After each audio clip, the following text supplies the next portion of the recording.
ទីនេះគឺជាផ្ទះរបស់ខ្ញុំជាទីដែលផ្ដល់នូវភាពកក់ក្ដៅកន្លែងនេះហើយជាការចាប់ផ្ដើមនៃជីវិតដ៏ទាន់សម័យសម្បូរបែបនិងរស់រវើកដែលផ្ដល់នូវធម៌ពលល្អៗពីធម្មជាតិនិងអាចផ្សារភ្ជាប់ខ្ញុំទៅកាន់ភាពស៊ីវិល័យគ្រប់ពេលវេលាងើបឡើងជាមួយពេលព្រឹកដ៏ស្រស់បំព្រងមុនពេលចាប់ផ្ដើមថ្ងៃថ្មីដោយជោគជ័យគម្រោងមានហេដ្ឋារចនាសម្ព័ន្ធល្អបានសាងសង់សួនច្បារជាច្រើននិងបំពាក់គ្រឿងបរិក្ខារទំនើបនេះជាការរស់នៅដែលខ្ញុំត្រូវការជាការរស់នៅបែបសុខដុមរមនាស្ងប់ស្ងាត់មានផាសុកភាពនិងសុវត្ថិភាពខ្ពស់លំនៅឋានដែលមានភាពទាន់សម័យគួបផ្សំជាមួយនឹងស្ថាបត្យកម្ម Classic បែបអឺរ៉ុបនៃបស្ចិមប្រទេសនៅក្នុងគម្រោងដ៏ធំឈានមុខគេ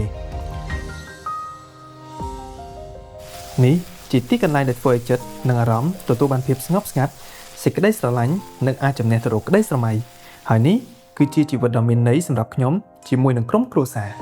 ខ្ញុំបានរកឃើញនិយមន័យនៃសុភមង្គលជួយឲ្យខ្ញុំនិងក្រុមគ្រួសារ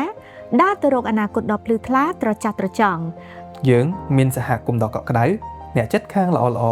ចូលរួមចំណែកជួយឲ្យការរស់នៅកាន់តែប្រសើរទីនេះជាទីដែលសុបិនរបស់ខ្ញុំខ្លាចទៅជាការពិតហើយទីនេះគឺបូរីមេកុងឡែន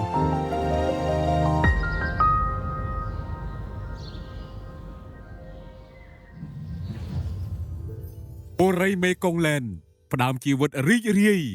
និងជោគជ័យនៅទីនេះ